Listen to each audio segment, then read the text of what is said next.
Hello, everyone. Welcome to Çağkarken. Welcome to new episode of Çağkarken. It's Ileana, and today's topic will be about AI data centers and how much water and energy they consume, and a little bit of its impact and interconnection with human rights. So for today's episode, I have Fieke with me, and she's the co-founder of Critical Infrastructure Lab.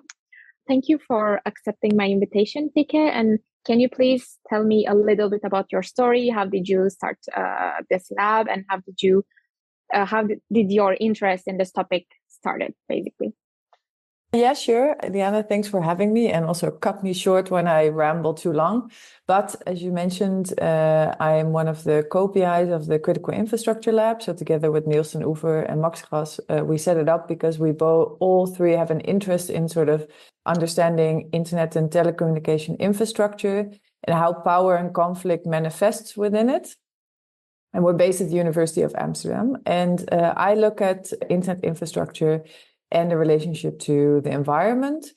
That's not actually how I got started. It's also not how Niels and Max got started. We all have a history working on human rights and technology, or working in coming from the more hacker space, where I think I've spent about 10 years working on different areas of human rights. So we can think about internet governance, we can think about digital security.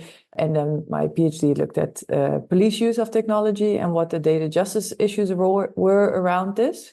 And while I was doing my PhD, I started getting interested in sustainability or environmental impact of technology.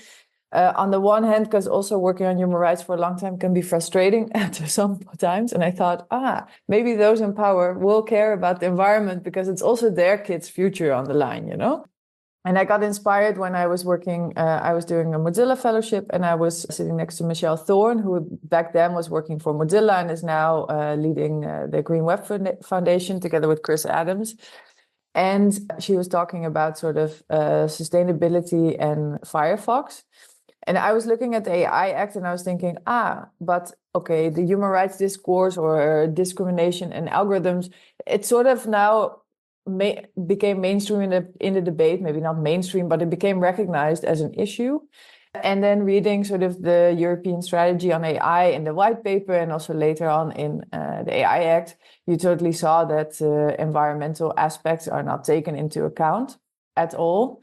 Or it's always presented like AI will save us, so it will save us from the climate crisis, or it will allow us to create early warning models, so really forecasting when things go bad. But there was no accounting for actually the material side of AI, so how much energy or water it consumes or something like this. So that's actually how I got interested in it. And to make things a little bit more complicated is that at the lab, I really look at how people are defining the problem and the solution to sort of the environmental or the ecological crisis and the role technology plays in it. Also from the belief that it might not be true, but as long as we keep on saying it's true, it creates its own reality. Yeah. Well, I mean, as you mentioned, I'm working in the EU bubble, and I'm pretty sure that there were probably some people who were pushing for more environmentally conscious AI, but the big companies are so strong, unfortunately, in this area. And as you said, we always talk about how AI will save us with early warning, the weather forecasting, etc., etc.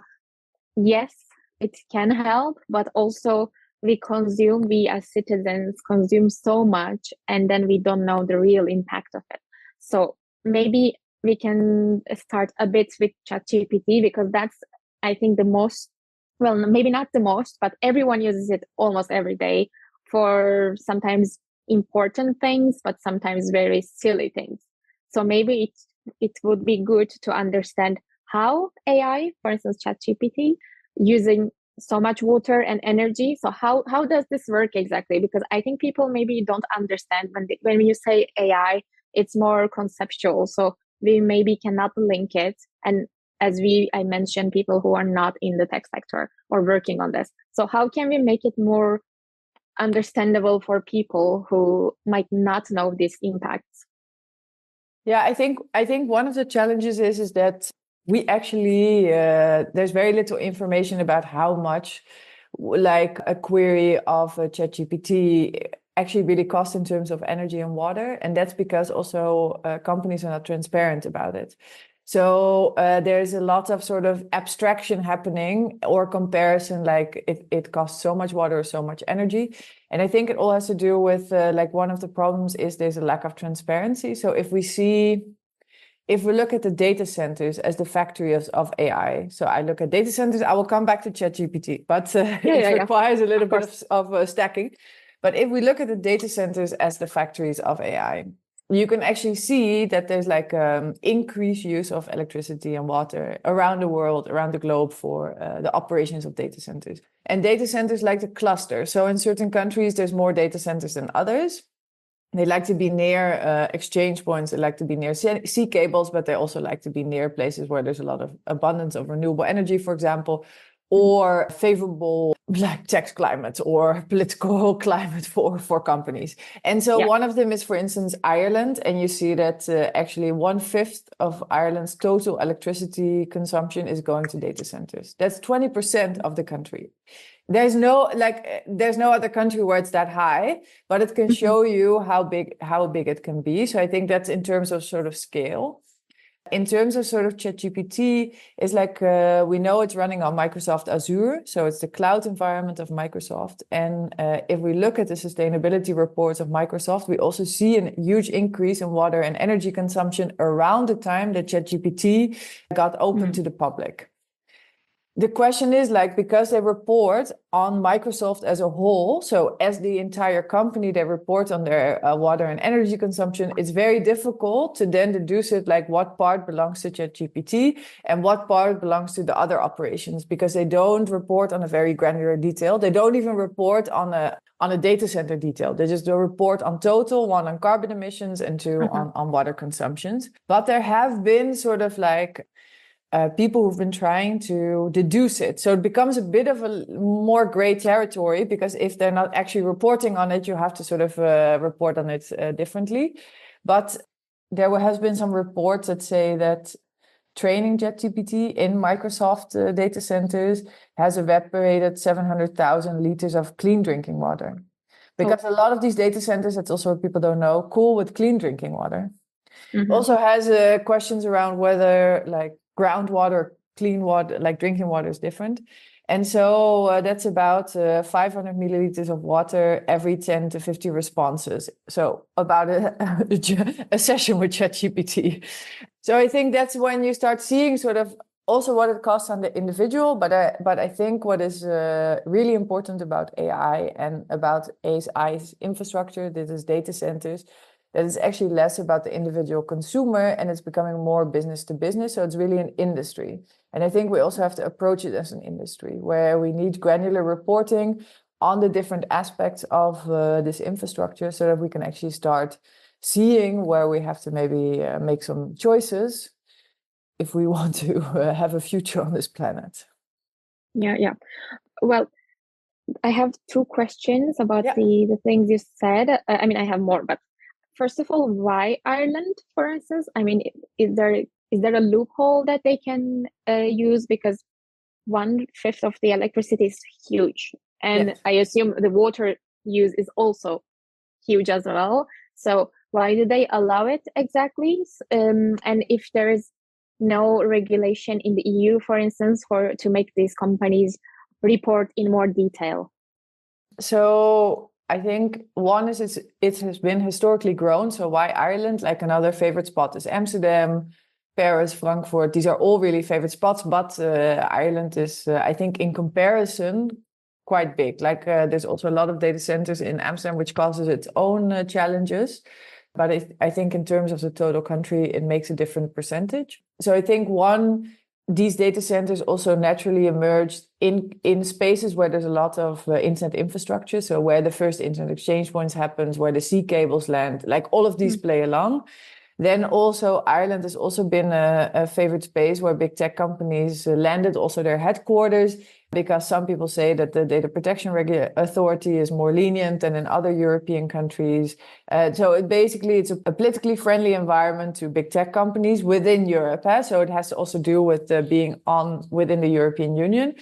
And then I think because of this, they also had a favorable climate for data centers. And I don't know the exact, like what was given to them or like what the trade was, but I think in part it grew naturally. And I think in part it's also because they don't want to lose this sector in Ireland, because it's seen as quite a boost to the GDP. So there's like a lot of different factors that play along.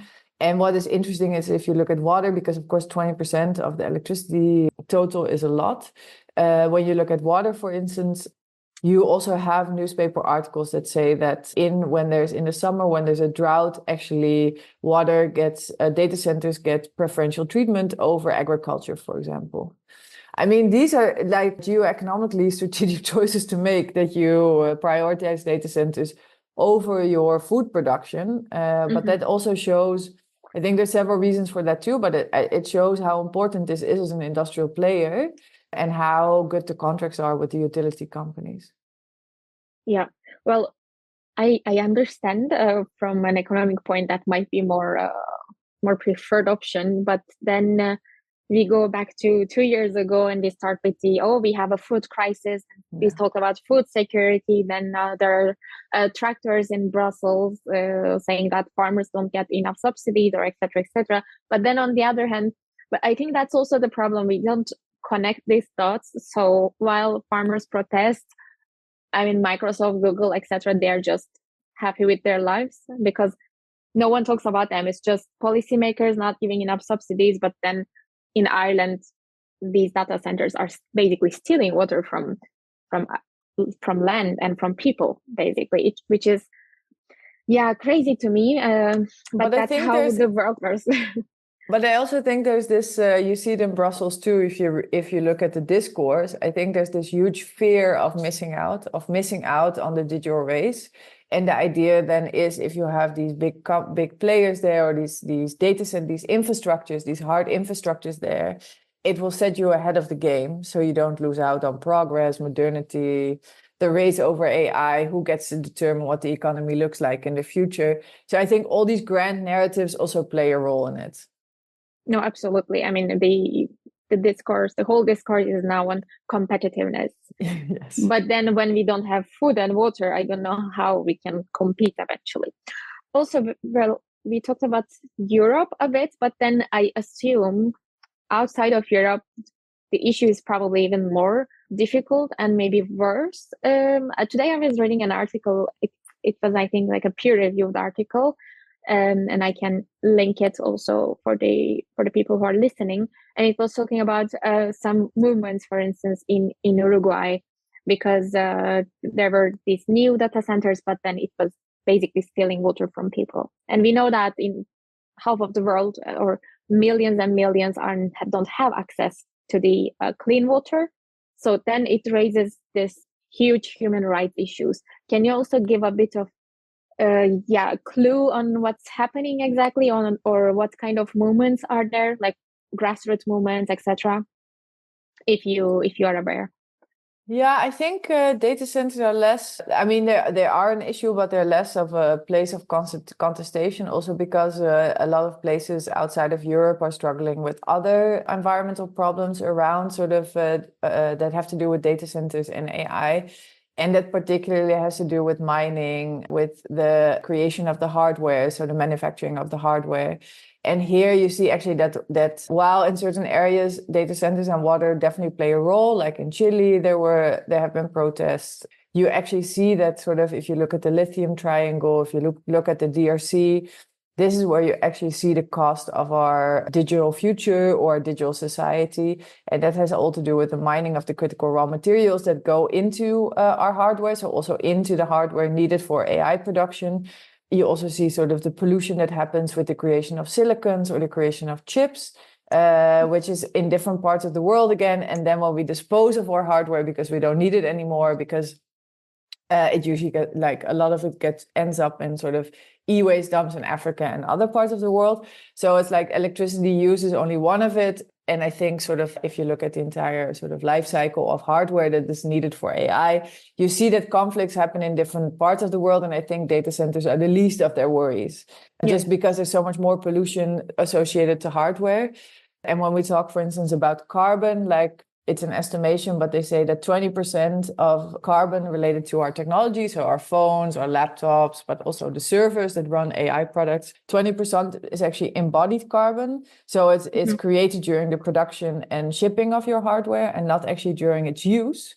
And if you see that now, as for instance, in data centers, current hardware that's running also for cloud, but also for AI, the lifespan is about 3 to 5 years, and afterwards it gets replaced.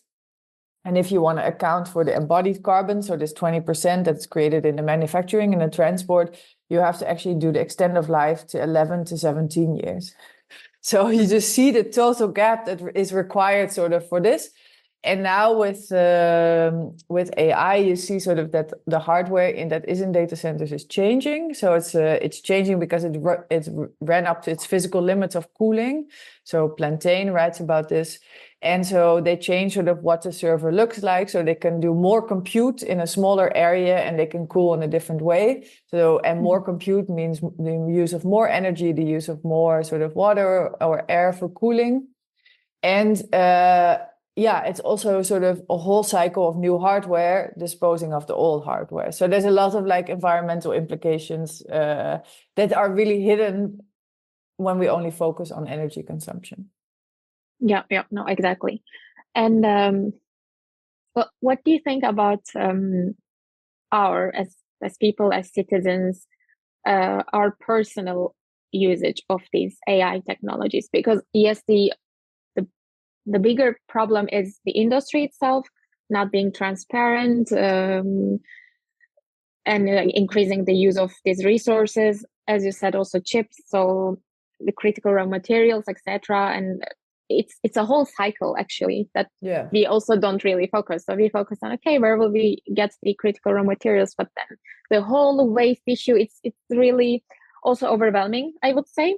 And the waste doesn't go in the middle of Europe, so it mostly is dumped in places that are less privileged, using the terminology underdeveloped, etc., etc. But what is what do you think? And maybe if there is any study on that, our personal usage, like at people's level, how about that? Is that a problem, or do we keep asking ChatGPT like stupid questions?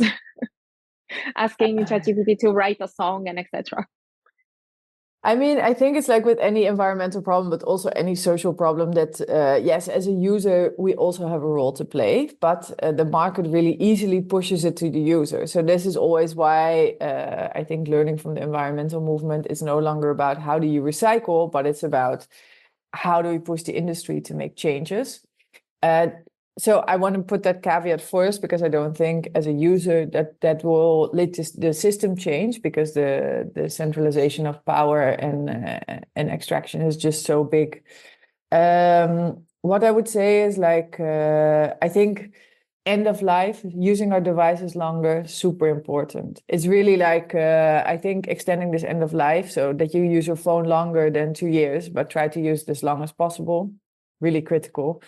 It's also this think through sort of how you use your online services. Like, do you really need to do all those ChatGPT searches, which becomes more and more difficult because also like Google and Microsoft are also including generative AI within their suite of services. So you're using it without even knowing it. I think that's one of the biggest challenges, that you think it's just a spell check, but it's actually generative AI behind it. So I think we use it more often than we think we do. And yeah, I think it's also about being aware and starting to push for changes, because in the end, we all knew smoking was bad, but until sort of it stopped being, we couldn't smoke indoor anymore. And the package of smokes got more expensive. That actually create a behavior change. And I don't think we are capable as individuals to really think, oh, let me not do this ChatGPT search, but let me do this other thing. Here, I actually think bigger, like we need to have different boundaries that say, okay, maybe we should invest in this type of AI and not that type of AI, or maybe we should actually put rules and regulations about how much water and electricity we could use. Yeah, I think there are different ways, but like if an individual actually wants to do something, is like extend end of life of hardware, maybe buy something like a Fairphone, which is a phone that you can replace parts in. So it's actually it's better than other phones that are really locked in.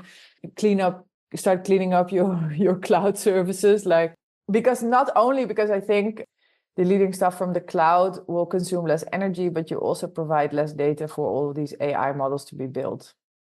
Yeah, exactly. So that's true. Also, well, speaking of cloud services, I think that's, well, given the name, it really sounds like it's on the air for so many people. So maybe they don't really make the connection. And that's a very good news for the industry, basically, because then, as you said, we save all this, everything. First, it probably violates our privacy. Most of the time, I'm in ChatGPT. That's how it learns, basically. But then it consumes energy. Every website is run by a data center, and etc. etc. So I still think, I completely agree with you, but I still think that we are 7 billion or maybe even more now, but we need to sort of act. One question that is a bit irrelevant to what we just said, I was wondering, so we said that they run with clean drinking water or clean water, groundwater. Is there any example that they, for instance, use like wastewater that they somehow work together in collaboration with, for instance, wastewater treatment plants, etc.? So is it the only way to use groundwater? So I think, because I assume it also contaminates the water after it uses. Yeah, I think the biggest challenge with groundwater is that it actually changes the temperature when you pump it back into the ground, or when you pump it back into a river. It's a lot hotter because you use it to cool, so it absorbs the warmth, and then you push it back into a river or a lake or the ground. So there is some pollution associated to it, but I think this temperature change is most important, or what I hear from water companies, that is one of the biggest challenges. No, there is also what they call cooling with industrial water. So it's not completely clean. So it's not drinking water quality, but it's already cleaner. And I think there's pilots running. Yeah, I think it's difficult. Like in Amsterdam, it's like most of them clean with drinking water, but it's also because they're not allowed to cool with groundwater, because the groundwater is very precarious. It has to do with houses and sort of all of this stuff. So they prefer industry not to be using groundwater. So I think it really depends on the local situation and industrial data. But in the end, I think one of the biggest problems is that it's only looking to more. There's this notion in the digital space, in sort of that, like you say, like it's immaterial, the cloud, AI. It all feels like it's sort of up in the air, and there's an infinite amount of sort of air that we can colonize for our digital products, which is not true, because it's also based. It's actually sea cables, data centers. It's very material. It's very physical. And because it's very physical, we're running up against a society limits. So also this industry is running up against limits. But because there's this notion of immaterial on the one hand, and on the other hand, that it will save us from all these terrible disasters, so we can just continue business as usual, there is no thinking about sort of what does it mean to do digitization within limits, for example, or what is sufficient computing. So it's not only about what we have now, but also what is projected to the future. And somebody was telling me today that they cannot build data centers fast enough to accommodate for the growth.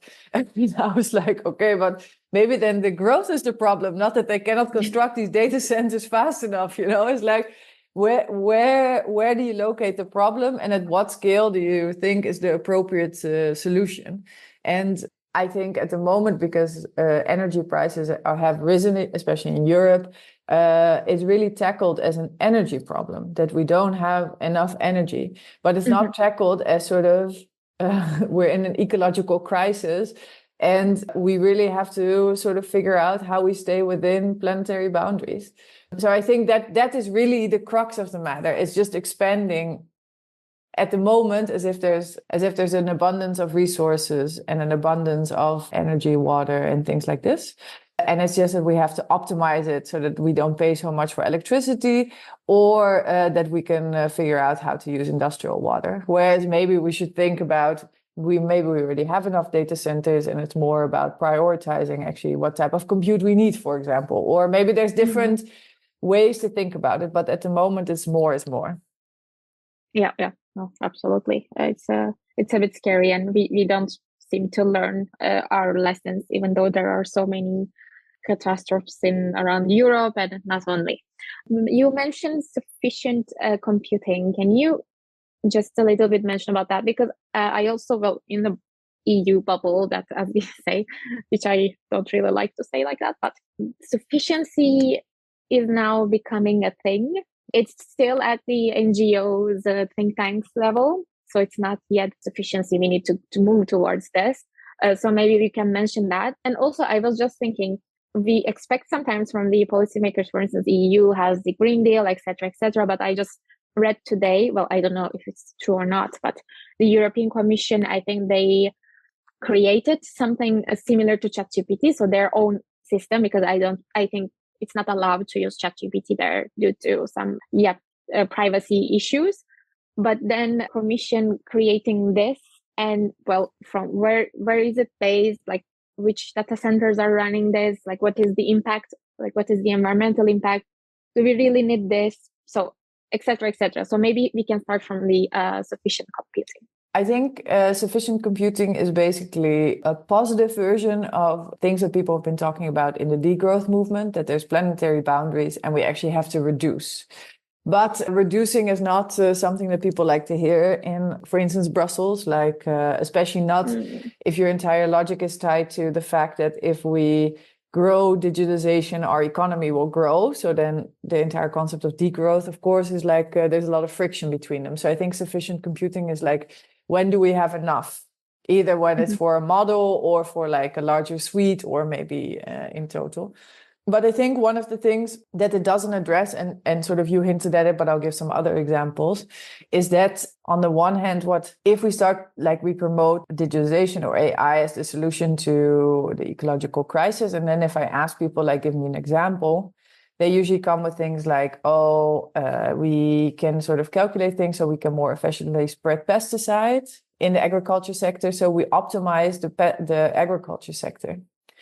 And one, I think that has a number of challenges. And I think one is sort of like you actually open up a whole new industry to big tech to sort of extract and colonize. So the question is, do you want this? Do we want like big tech companies to team up with big agriculture companies? And what does that mean for smaller farmers or farmers in general? I think these are all questions we haven't thought through.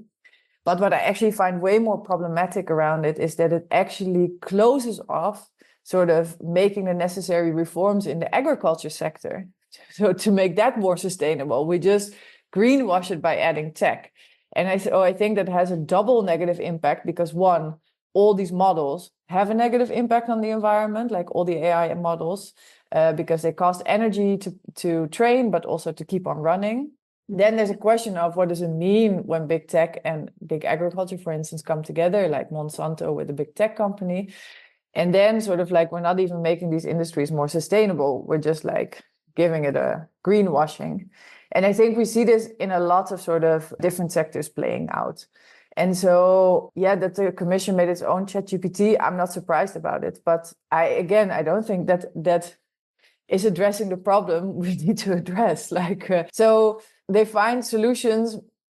I think they're quite good at identifying some of the problems in the Brussels bubble, like global problems, system problems, problems for the economy and social well-being. But then the solutions don't really match. So it's a bit like the cookie problem. There was a really good understanding of what the ad tech market was doing. And then the solution was the cookie law. And now everybody's clicking away, yes, I accept, yes, I accept. Yes. So the solution doesn't match the problem, because the problem is actually the political economy of big tech companies. And we put a technocratic measure in front of it that just creates extra barriers.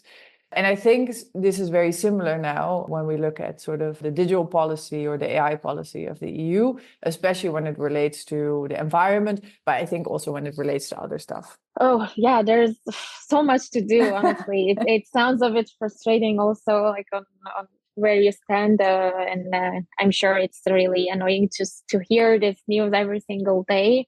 As I said, I just started to read about these things recently, and it's building up. It's like a mountain, and it sounds like a huge dystopian novel that we are going towards like this gray cities with like huge skyscrapers, like it, you know what I mean? So it's like a Blade Runner type of a future, unfortunately. But the good thing is that it, like 4 years ago, it wasn't a topic. It was on the promise was only the topic, and now we also see sort of the media reporting on sort of like that there are environmental harms, and we have to be more critical. And maybe yes, it's not going fast enough, and it's usually dystopian, and it's very like, and it's annoying that no other measures are taken. But that in itself is already a win, because before there was no critical voice saying, "Excuse me, what about what about our futures? What about the environment?"